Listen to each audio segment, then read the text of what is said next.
This is my 2004 Honda Rancher. I mean, not Rancher, Recon 250. Actually, is in really pretty good shape as far as the plastic. It's faded, but there's no cracks anywhere. These tires here are brand new and they are awesome. I wish this thing was four-wheel drive. These are Dirt Devil tires, and eventually we're going to get a set for the back, because them tires in the back, they suck. But before we do any of that, once we get back working and I can afford it, I'm going to rebuild the engine on this thing. The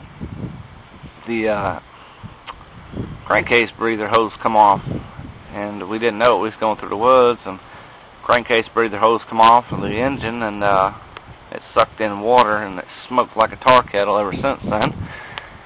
So yeah, and I got a redneck horn on here. That's my control for my winch. And also, another thing I did to this bike was made a 2-inch lift kit in the back.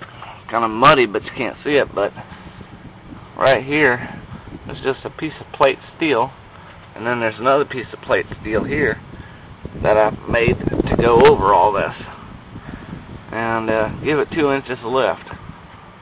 I was going to go a little higher, but being that it's shaft driven, I didn't want to put the shaft in too much of a bind. So that's about it for now.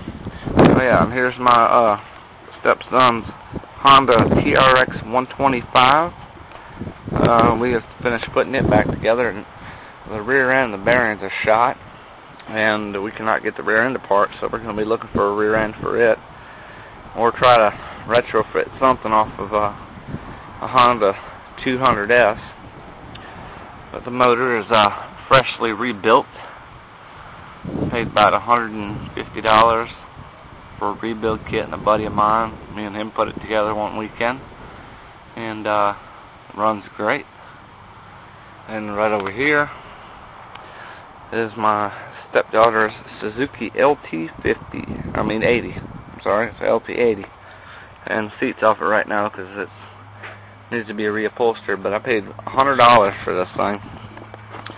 It's electric start, which doesn't work. I bought a aftermarket recoil starter for it, and it's a pretty good little bike. A little 2-stroke. And also I built a custom rack, which I'll show some other time on another video. But there's some projects, and we still got the boat sitting there. And we get some money, we're going to get a Telflex cable and the steering, and finish the wiring up, new seats. So that's about it for right now. But y'all take care, and thanks Rick for the for putting up the video for the sticker. Have a good one.